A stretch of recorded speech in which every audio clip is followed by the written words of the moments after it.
Vamos a abrir nuestras Biblias en Lucas capítulo 2 para tener lectura de la palabra del Señor desde el versículo 1 hasta el versículo 14. Y así todos de pie para honrar y reverenciar la bendita y santa palabra del Señor. Niños, jóvenes, adultos y ancianos, todos aquellos que tienen facultad de estar de pie para reverenciar la palabra del Señor, nos ponemos de pie abiertas nuestras Biblias en capítulo 2 de Lucas y leemos en el nombre del Padre, del Hijo y del Espíritu Santo. Aconteció en aquellos días que se promulgó un edicto de parte de Augusto César, que todo el mundo fuese empadronado. Este primer censo se hizo siendo Cirenio gobernador de Siria, e iban todos para ser empadronados, cada uno a su ciudad. Y José subió de Galilea, de la ciudad de Nazaret, a Judea, a la ciudad de David, que se llama Belén, por cuanto era de la casa y familia de David, para ser empadronado con María, su mujer, desposada con él, la cual estaba encinta. Y aconteció que estando ellos allí, se cumplieron los días de su alumbramiento, y dio a luz a su hijo primogénito, y lo envolvió en pañales, y lo acostó en un pesebre, porque no había lugar para ellos en el mesón. Había pastores en la misma región, que velaban y guardaban las vigilias de la noche sobre su rebaño. Y he aquí se les presentó un ángel del Señor, y la gloria del Señor los rodeó de resplandor, y tuvieron gran temor. Pero el ángel les dijo: no temáis, porque he aquí os doy nuevas de gran gozo que será para todo el pueblo, que os ha nacido hoy en la ciudad de David un Salvador, que es Cristo el Señor. Esto os servirá de señal: hallaréis al niño envuelto en pañales, acostado en un pesebre. Y repentinamente apareció con el ángel una multitud de las huestes celestiales, que alababan a Dios y decían: gloria a Dios en las alturas, y en la tierra paz y buena voluntad para con los hombres. Bendita es la palabra del Señor. Elevemos un ruego, una súplica al Señor. Amado Padre Celestial, queremos darte gloria, honra y honor en tu santo día. Queremos, Señor, escudriñar tu palabra y todas las cosas que ella, Señor, enseña y menciona, queremos prestarle atención. Y para ello, para que tu nombre sea glorificado y que nuestras almas puedan llegar a ser edificadas, reprendidas, alentadas, estimuladas, animadas, te rogamos, Señor, que nos des un corazón para entender tu palabra. Que hagas de nuestro oído un oído dócil a tu voz. De un corazón, Señor, todo el pueblo, un solo corazón, y que ese solo corazón sea uno que sea diligente en recibir tu palabra para ponerla por práctica, para escucharla, para maravillarnos, Señor, en ti. Y que de esa manera, bendito Dios, tu nombre sea también glorificado. Rogamos esto, Señor, y rogamos en segundo lugar que me permitas como predicador poder exponer tu bendita y santa palabra como si fuera mi último día, con fervor, Señor, lleno de deseo por tu gloria, lleno de deseo de la edificación y el crecimiento en gracia y conocimiento de mis hermanos en Cristo y aún mi propia alma. Para ello te ruego que unjas mi predicación con el poder de tu Santo Espíritu, para que entonces tu palabra predicada, siendo esta más cortante que toda espada de doble filo, penetre hasta partir el alma, y entonces de nuestro corazón broten, Señor, lágrimas de gozo por ti, lágrimas de arrepentimiento si hemos pecado, y lágrimas de deseo, Señor, por ti. Señor, deseamos que tu nombre sea glorificado en esta mañana mediante esta predicación. Pero también rogamos, Dios mío, que puedas impregnar nuestras mentes y corazones de aquel conocimiento salvador de tu Hijo Jesucristo. En el nombre de Cristo te rogamos estas cosas. Amén. ¿Pueden sentarse, mis hermanos? Aprovechando la conmemoración, o al menos la llamada conmemoración del nacimiento de Cristo por estas fechas, vamos a las Escrituras, a lo que la palabra del buen Dios dice en su santa palabra, sus santas Escrituras, para dar precisamente lo que ella nos narra sobre el nacimiento de nuestro Señor Jesucristo. Así que, por obvias razones, He titulado esta enseñanza, esta predicación, La Natividad del Salvador y Señor. Sin más preámbulos ni más vueltas, vamos al texto bíblico.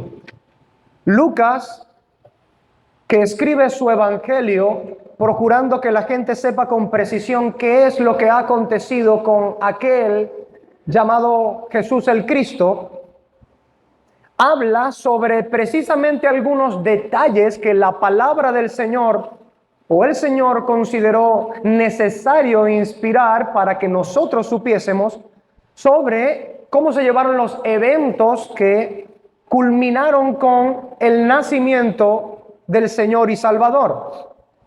Así que narra desde el inicio del capítulo 2 diciendo: aconteció en aquellos días que se promulgó un edicto de parte de Augusto César, que todo el mundo fuese empadronado. Este primer censo se hizo siendo Cirenio gobernador de Siria. E iban todos para ser empadronados, cada uno a su ciudad. Y José subió de Galilea, de la ciudad de Nazaret, a Judea, a la ciudad de David, que se llama Belén, por cuanto era de la casa y familia de David. Y aquí me detengo para hacer nuestro primer paréntesis y tocar en este contexto al menos 3 puntos esenciales que considerar en la bendita palabra del Señor. Primero, la genealogía de Jesús llamado el Cristo. Cuando habla Lucas acerca de José, es importante prestar atención cuando Lucas menciona que José subió de la ciudad de Nazaret a Judea, a la ciudad de Belén, porque él era de la casa y familia de David. Aunque un poquito más adelante vamos a explicar con algunos textos estas menciones, lo primero que tenemos que tomar en consideración es precisamente de quién desciende este hijo que ha de tener José y María, llamado Jesús. Este hijo desciende del linaje de David. Y cuando vamos precisamente a los evangelios, y en esta ocasión, tanto el evangelio de Lucas como el evangelio de Mateo nos dan la genealogía de Jesucristo. Ciertamente hay 2 posturas al respecto. Una postura sugiere que la de Mateo, la genealogía en Mateo es la genealogía por parte de José, y la genealogía en Lucas es la genealogía por parte de María. Como diciendo que por ambos padres, por supuesto, Jesús desciende del linaje de David. Y hay otra forma de interpretarlo también. No caeremos en la discusión de cuál de las dos es la que vamos a tomar, porque lo único que tomaremos en este contexto es que Jesucristo desciende del linaje de David, y eso lo manifiestan las Escrituras. La segunda postura dice que la genealogía que narra Lucas en su evangelio sería la genealogía biológica, y entonces la genealogía que se narra en Mateo capítulo 1 versículos 6 al 16, sería básicamente la genealogía de la realeza. Esto es la genealogía legal de representatividad de reyes que sucedieron o fueron uno detrás del otro hasta llegar a Jesús, el Rey de Reyes y Señor de Señores. Fuera como fuera la postura que nosotros tomásemos, una cosa es cierta en ambas posturas, y es que estas genealogías nos muestran sin lugar a dudas que Jesucristo desciende de David, y que por supuesto David de Abraham, y Abraham de Adán, y Adán fue hecho por Dios, creado por Dios. Así que lo primero que hemos de tomar es que Jesucristo viene por genealogía de David. Por eso más de una vez se escucha en los evangelios o leemos en los evangelios decir Jesús, hijo de David. No es porque literalmente su padre se llamase David, sino que en su genealogía tiene a David.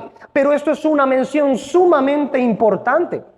Como por ejemplo la segunda postura suele argumentar, de las que mencioné, que en Mateo capítulo 1 versículos 6 al 16, los reyes que se mencionan allí hacen precisamente la alusión de que rey tras rey del linaje de David ha nacido el rey final, aquel rey que heredaría el trono de David, su padre. Esta es la razón por la que muchas veces se hace la alusión de que el Cristo provendría del linaje, de la simiente de David. Ahora, en segundo lugar, en este pasaje que hemos estado escudriñando, en el cual hemos estado razonando algunas cosas, el hecho precisamente de que hay un esfuerzo en las Escrituras de conectar y de mostrar la conexión en realidad que hay de Jesucristo con David en su linaje, es por causa de lo que sucedió en el Antiguo Testamento con David.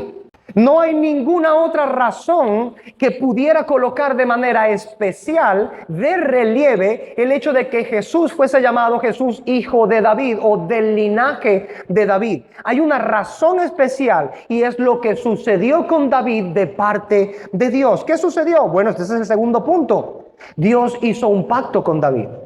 Dios hizo un pacto con David y mediante ese pacto, que voy a leer esas palabras ahorita para que las tengamos en consideración, en ese pacto de Dios con David, Dios hace un pacto, le promete un reino estable, afirmar un reino que fuera inconmovible, como profetiza también Daniel en sus profecías, un reino indestructible, un reino que será inmarchitable, que nunca se marchitará, un reino que tendrá todos los reinos del mundo por debajo.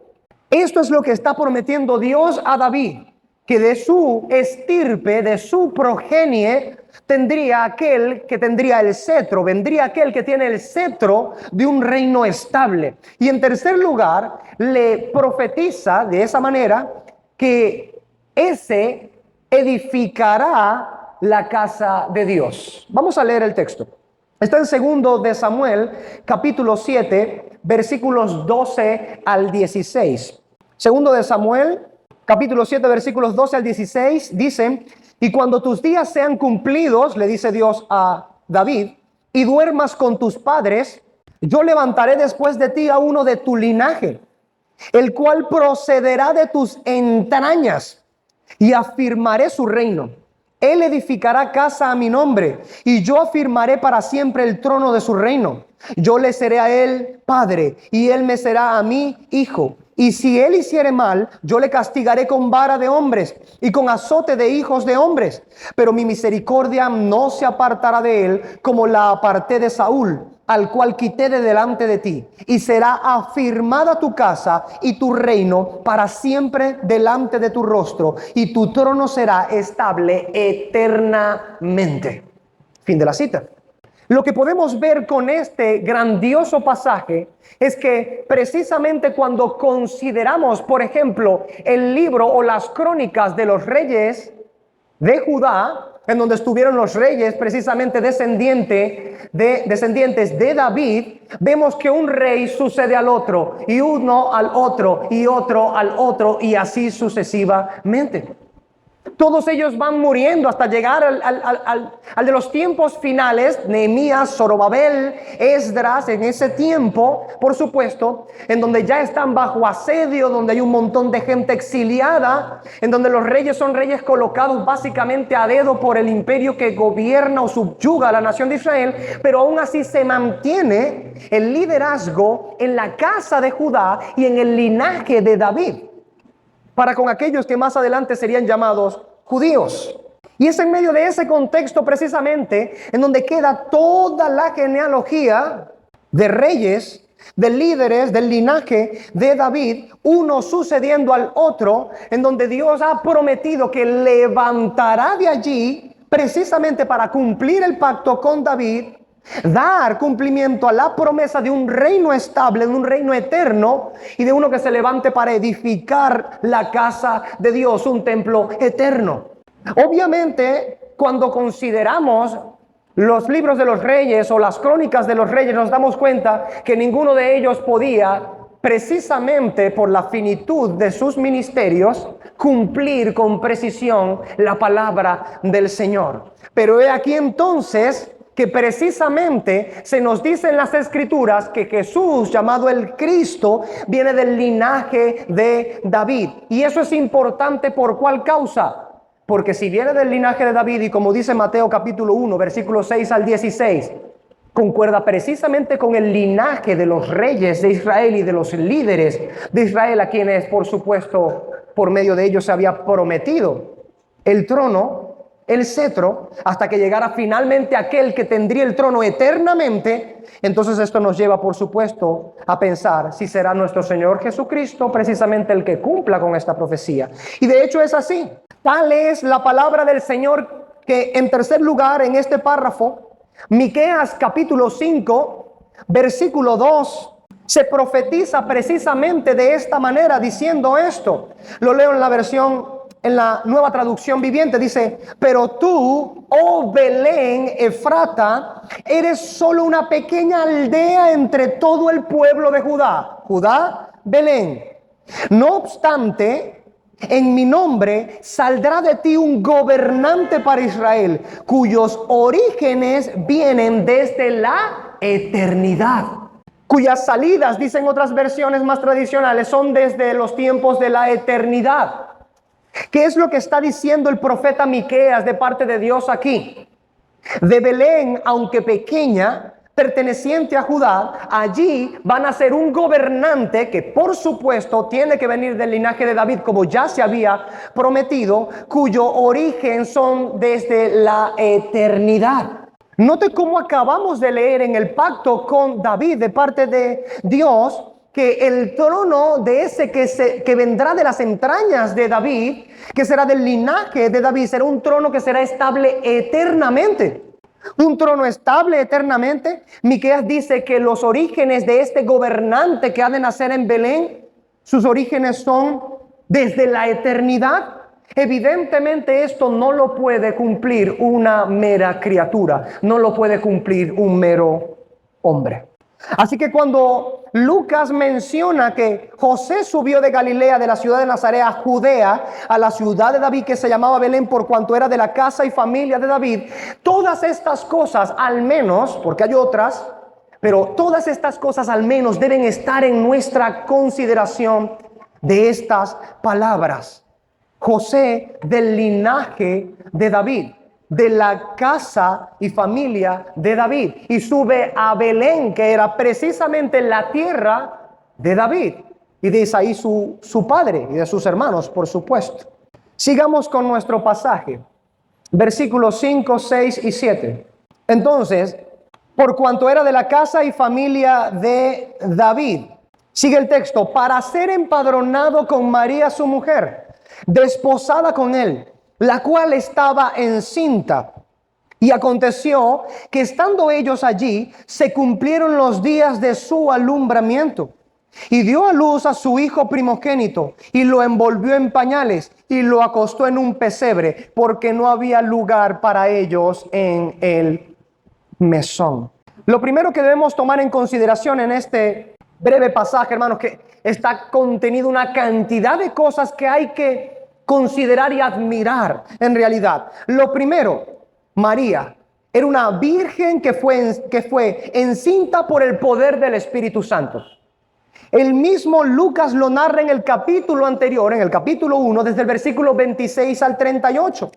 Él dice de esta manera: al sexto mes el ángel Gabriel fue enviado por Dios a una ciudad de Galilea llamada Nazaret, de donde subió José con María a Judea, a Belén, a una virgen desposada con un varón que se llamaba José, de la casa de David, y el nombre de la virgen era María. Estaba desposada con José, pero aún no habían consumado el matrimonio, estaban en compromiso.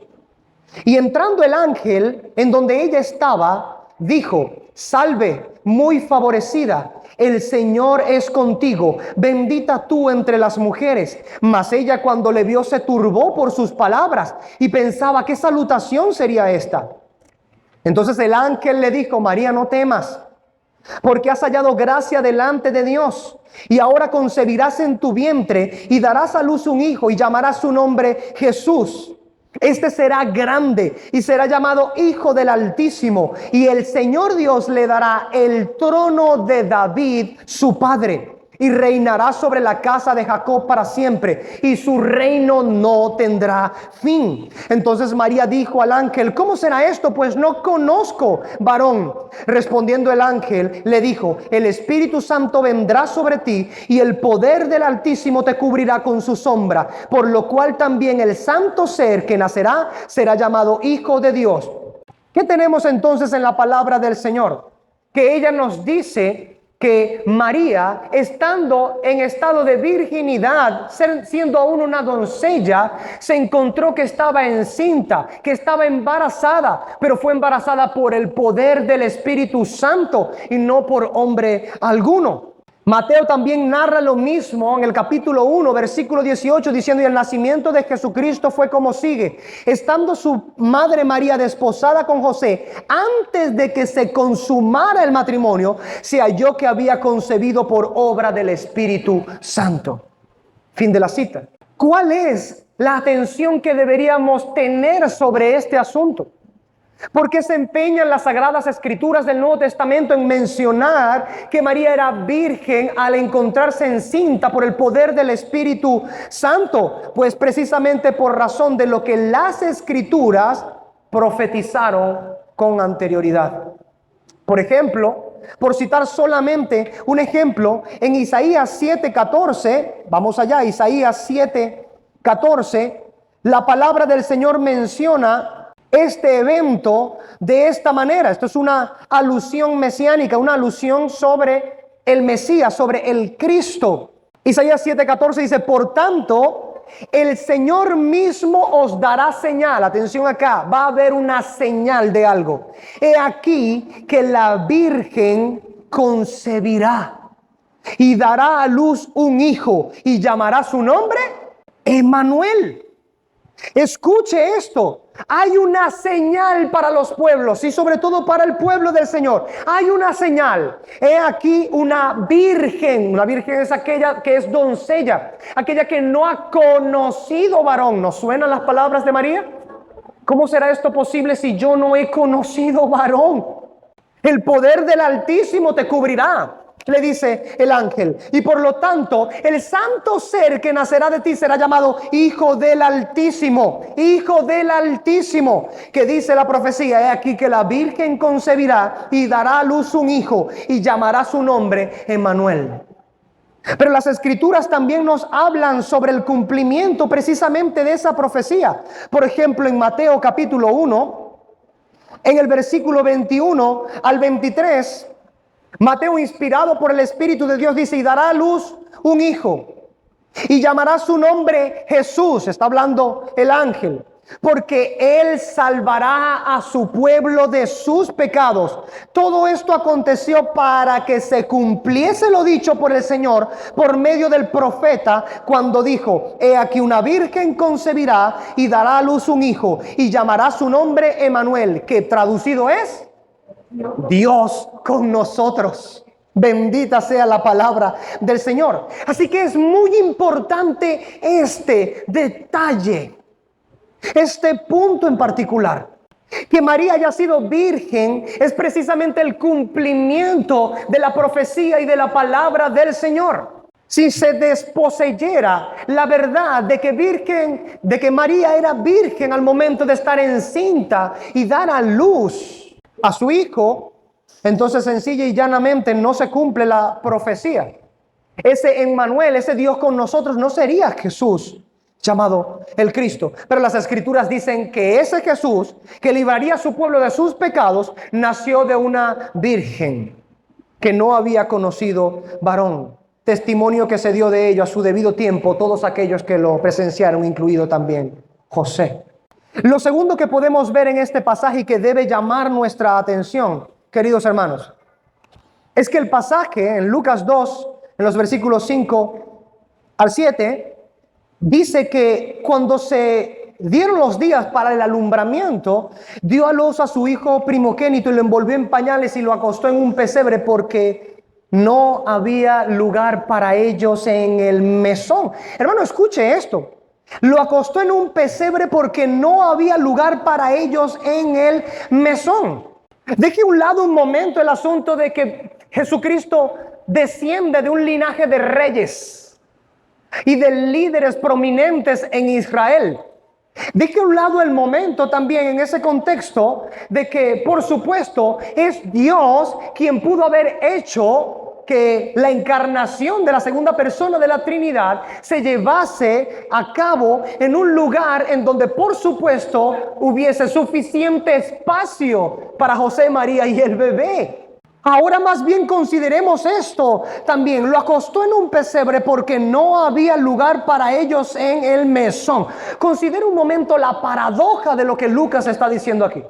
Primero de Reyes, capítulo 8, versículo 27, cuando Salomón está dedicando el templo, declara con estas palabras que los cielos de los cielos no te pueden contener. Este Dios que se ha encarnado, Emmanuel, Dios con nosotros. Cuando José y María, sus padres, buscaban lugar para ellos en la posada, en el mesón, no hallaron lugar para el excelentísimo y grandioso Hijo de Dios, para el heredero legítimo del trono eterno de David, su padre. No encontró para ellos lugar en el mesón. Aquel que se encarnó era aquel de quien está escrito: los cielos de los cielos no te pueden contener. Y él no halló lugar en el mesón. Deuteronomio 10:14 dice: he aquí el Señor tu Dios, al Señor tu Dios pertenecen los cielos y los cielos de los cielos, la tierra y todo lo que en ella hay. ¡Wow! Es el mismo Señor que están haciendo allí, que no halló lugar en el mesón. ¿Te das cuenta de esto? Este Señor a quien pertenecen los cielos y los cielos de los cielos, la tierra y todo lo que en ella hay, no fue hallado lugar para ellos en el mesón. Aún más, Hechos 17:24 dice: el Dios que hizo el mundo y todo lo que en él hay, puesto que es Señor del cielo y de la tierra, no mora en templos hechos por manos de hombre, ni es servido por manos humanas, como si necesitara de algo, puesto que él da a todos vida y aliento y todas las cosas. ¡Wow! Aquel que es el Señor de todo cuanto existe, que le pertenece todo cuanto existe, que ha creado todo cuanto existe, que ha dado vida a todo lo que vive y que da todo lo que tiene a todo el mundo. Él no halló lugar en el mesón. Debe venir a nuestra consideración solemne estas cosas, hermanos. ¿No tenía acaso poder el Dios eterno, el Dios inconmensurable, el Dios omnipotente, de hacer sencillamente que se encarnara la segunda persona de la Trinidad en una familia un poco más pudiente? ¿No tenía acaso el poder Dios mismo, Emmanuel, Dios con nosotros, de escoger el vientre de una virgen que tuviese todas las comodidades? Ciertamente, el Dios eterno y omnipotente tenía el poder, pero no lo hizo. ¿Por qué no lo hizo? El por qué debe tener la más santa contemplación en nuestros corazones y mentes. Si tenía el poder, ¿por qué? ¿Por qué lo hizo así? Ciertamente para enseñarte a ti y enseñarme a mí una cosa: la humildad de aquel a quien nosotros llamamos el gran Rey de Reyes y Señor de Señores. Linaje de estirpe, no se halló para él lugar en el mesón. El creador de los cielos y la tierra, que los cielos de los cielos no le pueden contener, una posada no lo podía recibir porque estaba lleno. Considera esto, querido hermano, con santa contemplación. Una posada pequeña, minúscula, abarrotada de gente, en una abarrotada ciudad en Belén, en una abarrotada Judea por el empadronamiento y el decreto del César, en una pequeña franja de tierra en el Medio Oriente, en un mundo chiquitico y en un universo que queda como la mota de un polvo en la mano de Dios.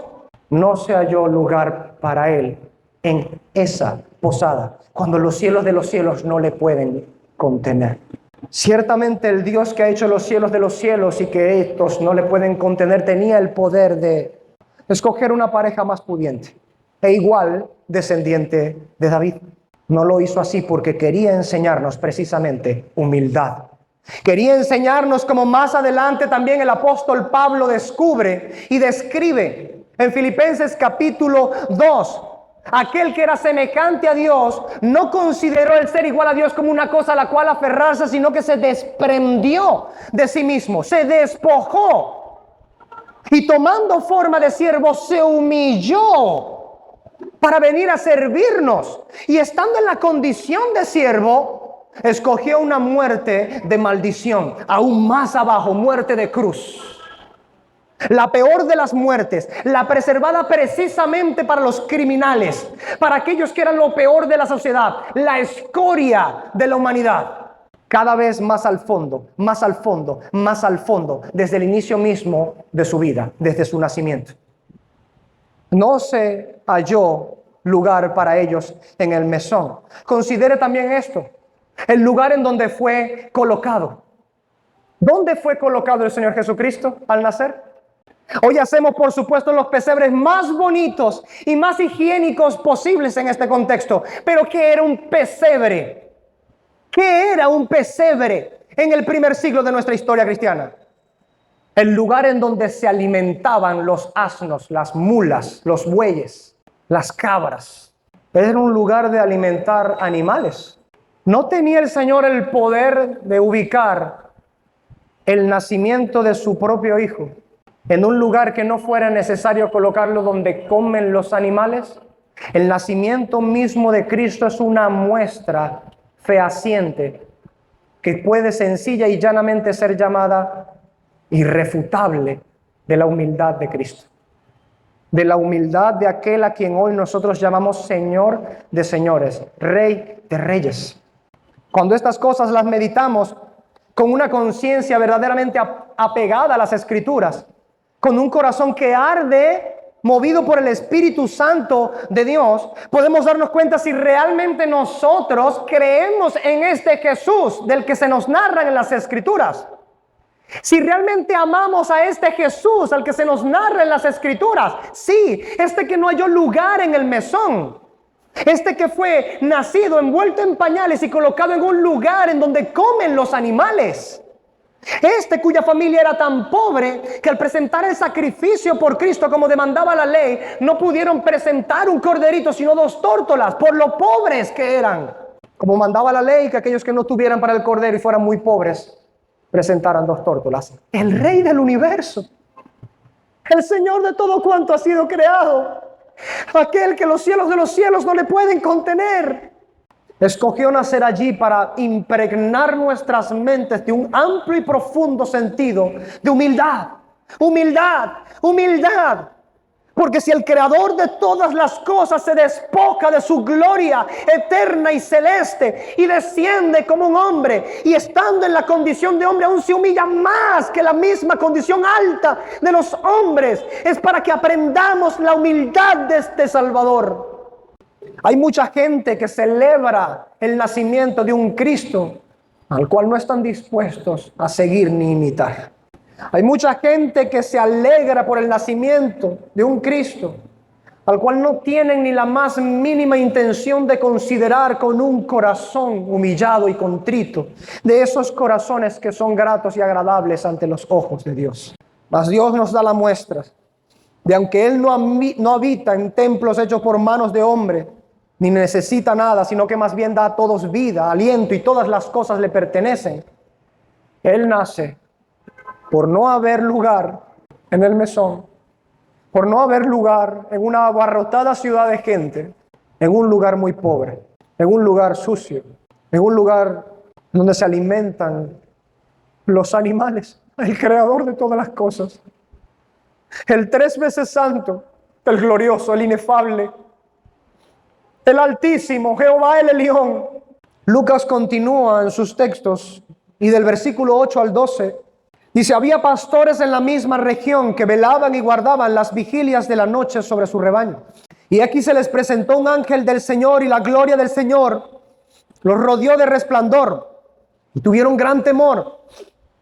Pero el ángel les dijo: no temáis, porque aquí os doy nuevas de gran gozo, que será para todo el pueblo, que os ha nacido hoy en la ciudad de David un Salvador, que es Cristo el Señor. Esto servirá de señal: hallaréis al niño envuelto en pañales, acostado en un pesebre. Y así sucedió. Así lo encontraron. Pero detengamos nuestra conciencia un momento para considerar algunas de las cosas que deben tener consideración de nuestra parte en este pasaje.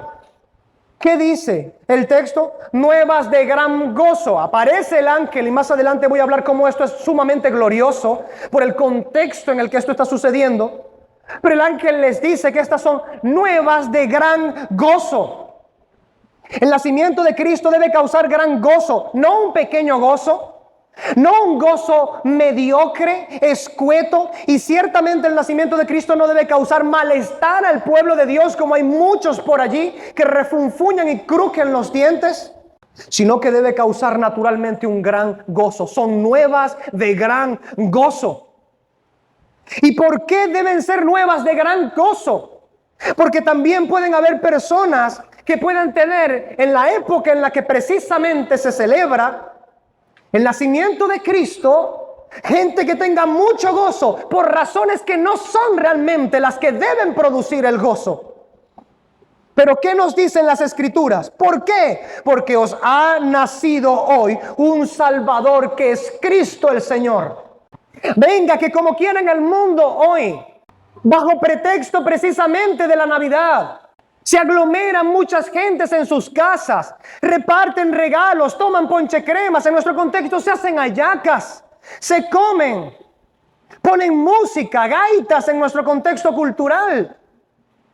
Y todo parece ser alegría y gozo. ¿Y esas cosas están mal en sí mismas? Claro que no. Tener gozo no es malo en sí mismo. Comer no es malo en sí mismo.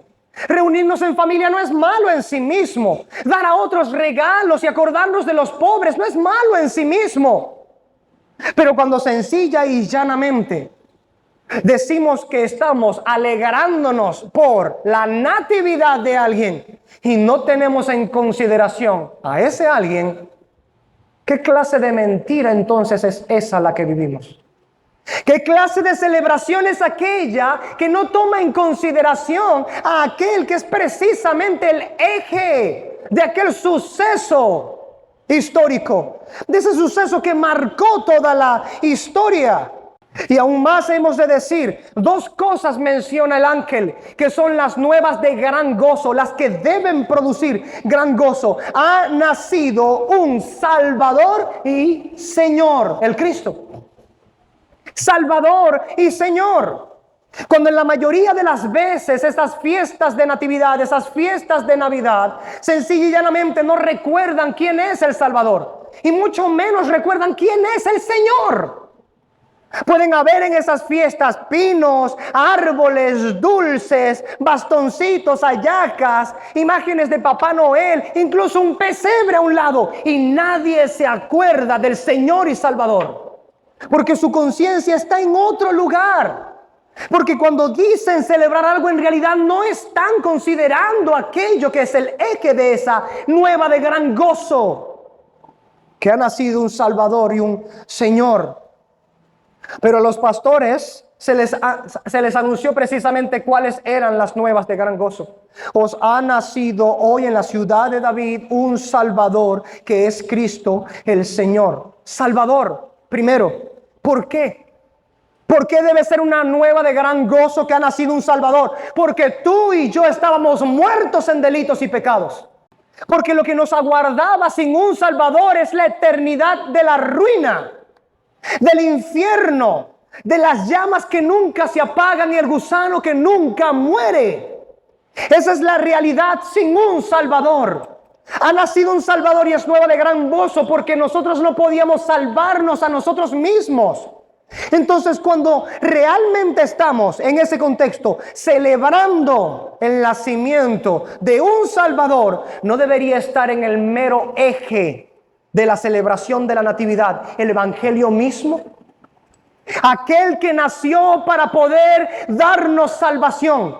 Aquel que, como dice Mateo 1:21, nació para salvar a su pueblo de sus pecados. Es la razón por la que nació. Es la razón por la cual debería darnos gran gozo. Y en última instancia, lógicamente, es la razón por la que realmente debería celebrarse la Natividad. Porque os ha nacido un Salvador. porque hemos recibido un Salvador. El apóstol Pablo en Gálatas capítulo 4, versículos 4 y 5 dice claramente que al llegar el tiempo, Dios envió a su Hijo nacido de mujer bajo la ley, para que nosotros que estábamos pues pereciendo en nuestros pecados recibiésemos la redención y la adopción por hijos. ¿Para qué fue enviado Jesús? ¿Para qué encarnó el Logos? ¿Para qué Emmanuel, Dios con nosotros, vino a morar en medio nuestro? ¿Cuál fue la razón? Ciertamente no es para tus hallacas, tu ponche crema y tus gaitas. Insisto, no estoy diciendo que no puedes escuchar gaitas, que no puedas comer hallacas, que no puedas tomar ponche crema. Me invitan. No es eso lo que estoy diciendo. Lo que estoy diciendo es que hay un sentido distorsionado en la mente, incluso de personas que profesan fe, que dicen entonces celebrar la natividad de Jesucristo, llamándole a ello Navidad, pero todo cobra el centro de esa celebración, excepto el nacimiento del Salvador. No se menciona al Salvador, no se menciona la necesidad por la cual el Salvador nace, que estábamos muertos en delitos y pecados, que necesitábamos redención, que sin Cristo el Salvador caminábamos directamente al infierno, cuando esto no es el centro de lo que hoy se llama Navidad. Lo que celebras no es el nacimiento de un Salvador, es tu cuenta de fiestas sin escrúpulos, inventadas por ti mismo. Aún más la palabra del Señor dice: os ha nacido hoy un Salvador, que es Cristo el Señor. Oh, ciertamente el mundo no celebra un Salvador, pero si hay algo que ni de cerca ni loco va a celebrar el mundo, es a Jesucristo como Señor. Y no me sorprende que el mundo, cuando celebra Navidad, no piense, por supuesto, en que ha nacido un Señor. No me sorprende que el mundo no considere estas cosas, pero me sorprende que la iglesia hoy, o una porción de ella, incluso cuando clama celebrar este nacimiento, no recuerde quién es el que está naciendo allí. ¿Quién fue quien nació allí? Fue el Señor. Puede que quizá en nuestro contexto, porque decimos el señor perencejo, el señor de la esquina, el señor de la bodega, sencillamente el vocablo señor haya perdido cierta parte de su verdadero significado que en las escrituras tenía. Pero déjeme decirle que cuando las escrituras dice que nació un Salvador, que es Cristo el Señor, no es una comparación al señor perencejo, el de la esquina, o el de la bodega del lado de atrás. Ahora no piense que estoy denigrando a los que tienen una bodega, ni a los que se llaman perencejos, si lo conocen. No es eso lo que estoy diciendo. Lo que estoy diciendo es que cuando se utiliza el vocablo Señor para con Cristo, hay una idea detrás que no es lo mismo que cuando yo pienso en el señor perencejo de la bodega de atrás. Cuando las escrituras hablan de Cristo como Señor, hablan precisamente de uno que tiene el dominio sobre todo. No es lo mismo celebrar el nacimiento de alguien que viene a salvarme, y por supuesto eso es de gran gozo, que tener en consideración también que este que me salva es Señor de mi vida también y del mundo entero. Génesis 49:10, desde temprano, no solamente desde Génesis 3:15, que por supuesto lo pudiéramos mencionar, pero quiero mencionar este. Génesis 49:10, 9 y 10 dice: cachorro de león, Judá, de la presa subiste, hijo mío, se encorvó, se echó como león, así como león viejo, ¿quién lo despertará? No será quitado el cetro de Judá, ni el legislador de entre sus pies, hasta que venga Siloh, y a él se congregarán los pueblos. ¿Sabe qué es eso, hermano? Una alusión mesiánica. Siloh es un título mesiánico. Este Siloh que se promete que vendrá de Judá, ya sabemos de dónde era José, ¿no? Y de dónde era Jesucristo, ¿no? ¿Por qué tuvo que subir a Judea? ¿Y por qué de Belén, verdad? Antes de que a David se le hubiese hecho el pacto de parte de Dios, ya por medio de Jacob mismo se había dado una profecía para con Judá. El legislador no se quitará de entre él. No será quitado el cetro de Judá. ¿Qué es un cetro? Es aquella vara real que utilizaba el rey para señalar y significar algo en su nombre, con su autoridad. El cetro y el trono son dos cosas que distinguen, caracterizan de manera especial a un rey. Y este rey del que habla aquí dice, y a él, a ese rey, se congregarán todos los pueblos. ¿Y qué se profetiza de nuestro Señor Jesucristo precisamente? Que Él es el Señor y Rey de todos los pueblos. Que Él es el Rey de reyes y Señor de señores. Rápido podemos olvidar que cuando se celebra esta Navidad en el mundo, muchos no están tomando en consideración que este Cristo, que es supuestamente celebrado en Navidad, es llamado aquel a quien se congregarán todos los pueblos. ¿Y cuántos de estos que se congregan en Navidad realmente se congregan en su honor? En Isaías, capítulo 9, texto sobre el cual estuvimos orando esta mañana también, Isaías 9, 6 y 7 dice, porque un niño nos es nacido. Queremos celebrar el nacimiento de un niño, dicen algunos. De los cristianos un poco más cercanos a esto. Celebramos el nacimiento de Jesús, el Salvador. Este niño dice, hijo nos es dado y el principado sobre su hombro. Y se llamará su nombre admirable, consejero, Dios fuerte, Padre eterno, príncipe de paz. Oye más. Lo dilatado de su imperio y la paz no tendrán límite sobre el trono de David y sobre su reino, disponiéndolo y confirmándolo en juicio y en justicia desde ahora y para siempre. El celo de Jehová de los ejércitos hará esto. ¿Quieres celebrar verdaderamente Navidad? Celebra esto.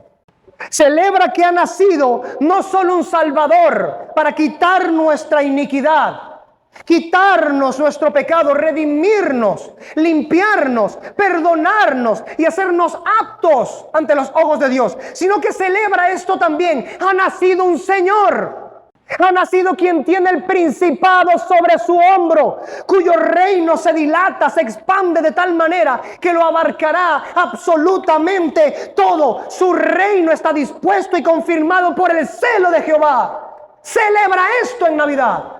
Tus hallacas y ponche crema, tu árbol de Navidad y tus gaitas no son el centro de esto. Cristo lo es. Solo Cristo lo es.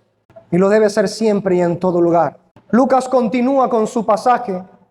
Y en los versículos 13 y 14 continúa diciendo, y repentinamente apareció con el ángel ese que habló a los pastores que habían nuevas de gran gozo, que había nacido un Salvador que es Cristo el Señor. Junto con ese ángel aparece una multitud de las huestes celestiales que alababan a Dios y decían, gloria a Dios en las alturas y en la tierra paz, buena voluntad para con los hombres.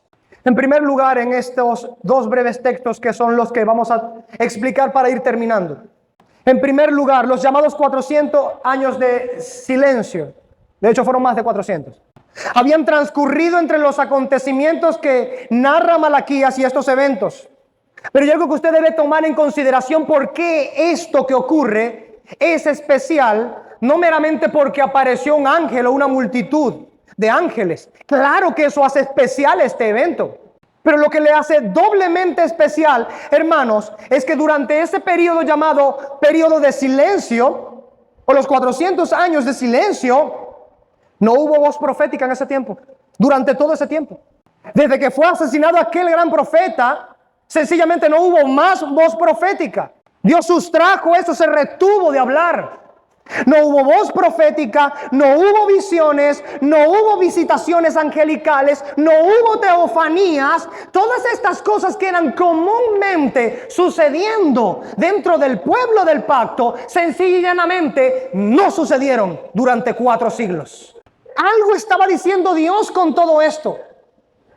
Estaba haciendo que de alguna manera alguien se preguntara qué ha pasado. ¿Por qué Dios ya no nos habla como nos hablaba antes por medio de sus profetas? ¿Por qué no nos visita como nos visitaba antes por medio de sus ángeles? ¿Por qué no se nos muestra como se mostraba antes por medio de las teofanías?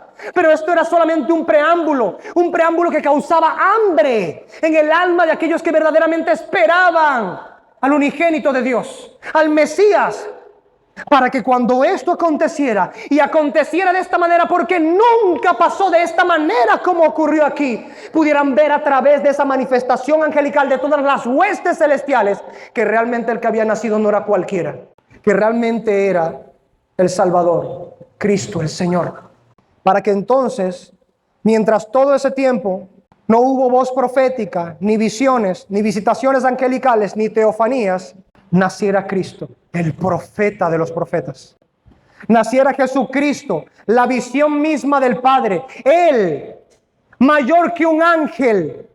No era la visitación de un ángel, sino de uno mayor que un ángel. No era una teofanía, una visión con forma de Dios. Era Dios encarnado. En segundo lugar, todas las escrituras apuntaban hasta este inciso de la historia. Todas las escrituras iban dirigiéndose hasta el momento en que Cristo el Señor apareciese. De hecho, en Daniel 9:24, cuando Daniel profetiza sobre las 70 semanas, y lo hemos de decir, la profecía de las 70 semanas se cumple con el nacimiento, vida, muerte y resurrección de Cristo. ¿Cuál era el punto acerca de todo ello? Bueno, Daniel decía esto: 70 semanas han sido decretadas sobre tu pueblo y sobre tu santa ciudad, para poner fin a la transgresión, para terminar con el pecado, para expiar la iniquidad, para traer justicia eterna, para sellar la visión y la profecía y para ungir el lugar santísimo. ¿Con quién se cumple todo esto? Ciertamente en el Hijo de Dios, en su nacimiento, vida, muerte y resurrección y sentarse en el trono. ¿Por qué estas cosas deben ser importantes para nosotros, hermanos? Porque este Jesús, del cual se nos narra en las Escrituras, fue de quien el Padre dijo: este es mi Hijo amado en quien tengo complacencia, a él oíd. Mateo 17:5. Porque este Jesucristo es del cual el Salmo 2, versículos 6 al 12 dice: yo he puesto mi rey sobre Sión, mi santo monte. Yo publicaré el decreto. Jehová me ha dicho: mi hijo eres tú. Yo te engendré hoy. Pídeme y te daré por herencia a las naciones, y como posesión tuya los confines de la tierra. Los quebrantarás con vara de hierro, como vasija de alfarero los desmenuzarás. Ahora pues, oh reyes, sed prudentes, admitid amonestación, jueces de la tierra. Servid a Jehová con temor y alegraos con temblor. Honrad al Hijo, para que no se enoje y perezcáis en el camino, pues se inflama de pronto su ira. Este es el Hijo de Dios, el Logos que encarnó, Emmanuel, Dios con nosotros. Un grandioso Salvador, un perfectísimo Salvador, un suficiente Salvador, pero también un glorioso Señor, un omnipotente y soberano Señor. Con toda razón se le llama Rey de Reyes, Señor de Señores. Los señores están subyugados a Él. Los reyes deben estar por debajo de Él. Es la autoridad sobre toda autoridad, la cabeza que se levanta como imperio sobre todo imperio. Su reino inmarcesible, que no se marchita, incorruptible, imperecedero, que no va a perecer jamás. Es el reino de este que ha nacido. Pero no quiero culminar esta predicación sin antes traer a memoria precisamente ¿por qué nuestra conciencia, atada siempre a las Escrituras y guiada por el Espíritu del Señor, no puede celebrar una Navidad como la celebra mucha gente el día de hoy, fuera en el mundo y dentro de las iglesias también? Ciertamente Cristo nació y fue envuelto en pañales y colocado en un pesebre, en un establo, por cuanto no se halló lugar para ellos en un mesón. Se humilló a sí mismo. Se despojó, se desprendió de su gloria celeste para vestirse humildemente de humillación, de la carne de sus criaturas. Escúchelo bien: aquel que había creado los cielos y la tierra, la inmensidad, aquel que dio nombre a la Pléyades, al Orión, que llama a cada una de las estrellas por su nombre, que dispone los cielos, se hizo carne y habitó en medio nuestro. Tomó como tabernáculo la carne y la sangre nuestra. Pero este Señor que nació en ese pesebre no está ahorita en ese pesebre. Ese Señor Jesucristo del cual hablamos de su nacimiento el día de hoy no permaneció en el pesebre. Así que no tenemos un Señor en un pesebre, así como no tenemos un Señor en una cruz, así como no tenemos un Señor en un sepulcro. Nuestro Señor Jesucristo ha dejado vacío el pesebre, ha dejado vacía la cruz, ha dejado vacío el sepulcro. Lo único que no está vacío es el trono de su gloria, de su reino, desde donde reina para siempre. Así que cuando nosotros nos dignemos a pensar en natividad, en el nacimiento del Salvador, recuerde que ya no es un niño con un llanto pueril, sino que es aquel cuya mano horadada sostiene el cetro del regimiento de las naciones, a las que quebrará como vasijas de barro, si sus rodillas no se doblegan ante él y su lengua profesan que él es el Rey de reyes y Señor de señores, para gloria de Dios Padre. Este es el Rey que debemos conmemorar. Este es el Señor y el gran Salvador en el cual hemos de meditar. Si hemos de admirar esto, hagámoslo con toda razón, pero que Él sea el centro de todo. Que verdaderamente todas estas cosas, y hay tanto más que decir, pero que todas estas cosas realmente puedan tener lugar. Hay tanta gente en este día que sencilla y llanamente, aunque están en una celebración, no están celebrando a Jesús. No están celebrando al Salvador, no están celebrando al Señor. Sus pensamientos no están en ese glorioso acto que rompió con la historia, que marcó la historia. Y hay tantas cosas profundas e inefables en las cuales razonar y pensar, ¿no? Aquel del cual manan las estrellas siendo amamantado por el pecho de una de sus criaturas. La vida de María misma no podía sustentarse sin el poder de aquel a quien le estaba dando el pecho. Los cielos de los cielos no le podían contener, pero allí en el vientre de María contenido su poder para poder nacer. Hay tantas cosas gloriosas en las cuales meditar, en las cuales razonar, en las cuales maravillarnos, quedar anonadados. Y perdemos tanto el tiempo en estupideces, en ridiculeces. Hay mucha gente que no celebra a Jesús hoy, pero se han reunido a celebrar. Que Dios tenga misericordia de nosotros y que realmente nos guíe a tomar en consideración lo que las Escrituras dicen. Y si hemos de adorar a nuestro Señor, tomando este tiempo para recordar el glorioso y sobrenatural milagro de el Dios encarnado, haremos bien en recordar también las razones por las cuales Él nació. Nació para que el nombre de Dios fuera glorificado mediante la salvación de los pecadores, la redención de todo el mundo, la expansión del reino de aquel Rey prometido, el cumplimiento de las profecías, la realización de las diversas promesas. Hay un montón de cosas en las cuales meditar y no tienen que ver con nuestras hallacas y nuestro pan de jamón. Incluso si no hay hallacas y no hay pan de jamón, lo verdaderamente importante y trascendental no son las hallacas que pudiéramos comer, sino ese pan que descendió del cielo allí en la ciudad de Belén, precisamente llamada Belén, la casa del pan, para alimentar las almas de los hombres con la vida eterna. Puestos de pie, vamos a orar. Amado Padre Celestial, te damos gracias por tu palabra, Señor.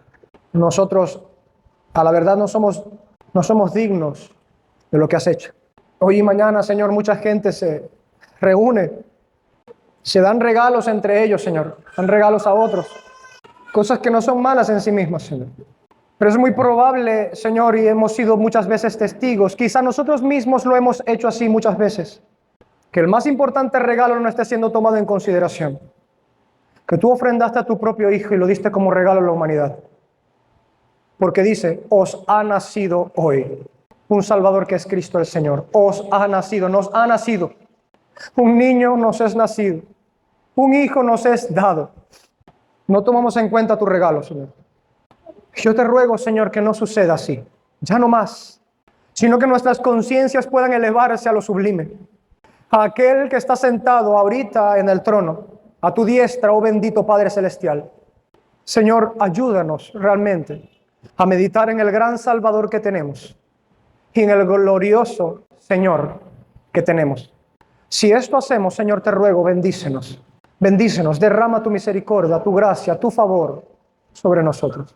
Pero si desvirtuamos, nos apartamos, Señor. Si nos ensoberbecemos, si nos hacemos ídolos, si con superstición nos apartamos realmente de darte adoración a ti, en cualquiera de las formas en las que se nos presente ingeniosamente la trampa, Señor, yo te ruego que nos disciplines, que no apartes tu misericordia de nosotros, pero corrígenos y haznos volver a tu redil. En el nombre de Cristo te rogamos estas cosas, bendito Dios. Gracias por tu bendita y santa palabra. En el nombre de Cristo te lo doy. Amén.